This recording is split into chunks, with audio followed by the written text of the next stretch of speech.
you want to know what it is. You can see it when you look out your window or when you turn on your television. You can feel it when you go to work, when you go to church, when you pay your taxes. It is the world that has been pulled over your eyes to blind you from the truth. What truth? Once upon a time, we used gold, or paper that represented safely stored gold, as money. It worked well for thousands of years, partly because gold is independent, and partly because it keeps its purchasing power. An ounce of gold buys you as much food, clothing, and energy as it did 50, or 150, or 1,550 years ago. Compare that to modern money, which seems to buy you less and less each year. 100 years ago, when the Federal Reserve Bank was formed, $1 would buy you this much oil. 50 years ago, it bought you this much. Now, it buys you this much. That's not very much, is it? In fact, in the 100 years since the Federal Reserve Bank was formed to protect the currency, the purchasing power of the dollar has fallen by this much. Why did governments stop using gold? In 1914, the British and German governments were committed to various spending programs and World War I, a war that probably needn't have happened, and neither had the money or gold to pay for it. So they took their countries off the gold standard and, free of its restraints, printed the money they needed. In 1971, the American government was committed to various spending programs and Vietnam, a war that probably needn't have happened. And it didn't have the money or gold to pay for it, so it took America off the gold standard and, free of its restraints, printed the money it needed. Sound familiar? If governments didn't have the power to run up deficits, these wars could never have happened. There wasn't the gold to pay for them. The bill is eventually paid by the people through the stealth tax that is currency devaluation by inflation. Now the world operates under a system of money and credit known as fiat. It's the law that what we use as money be money. The government and its banking agencies have the power to issue money, but no one else may do so.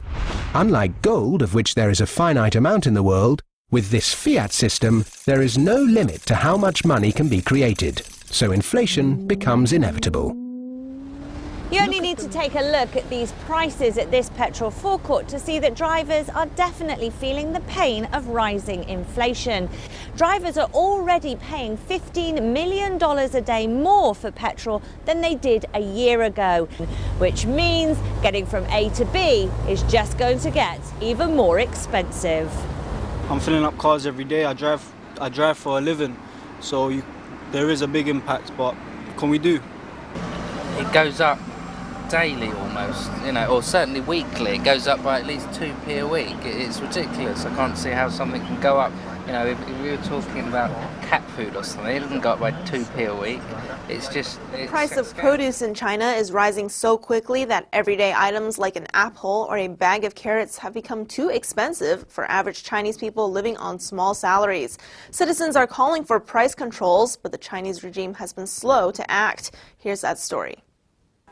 As China experiences high inflation, with rates hitting 4.5%, the price of produce at markets and retail outlets across the country has gone up drastically. Chinese citizens are wondering how they will continue to afford to buy produce when staples like green peppers and carrots have tripled or quadrupled in price. In the United States, that's a big problem. It's also a global problem. There are people in other countries rioting over food prices. Prices of onions have gone up a lot in India, for example.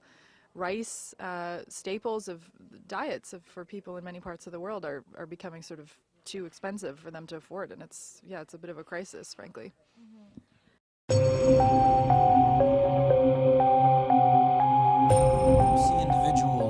Very concerned about inflation in the developing world, less concerned in the developed world, partially because we don't feel it as fast as the developing world does, but they're making tracks in the direction of gold and silver.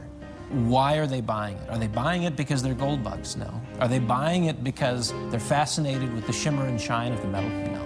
They're buying it as an antidote to poison.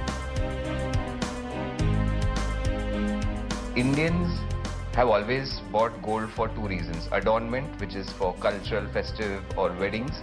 Along with that, on the back of the mind, they have an investment value for it. Whether it's a family in India, China, France, the UK, they're all faced with the same dilemma. Demand in India rising 70% last year. In China, 54% last year for both gold and silver.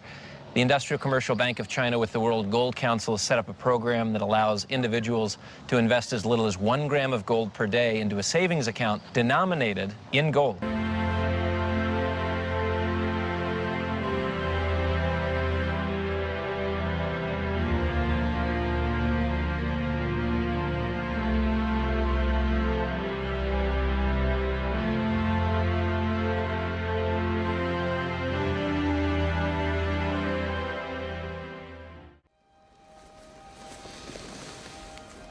This is your last chance.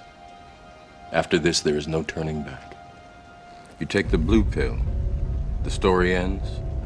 You wake up in your bed and believe whatever you want to believe. You take the red pill, you stay in Wonderland, and I show you how deep the rabbit hole goes.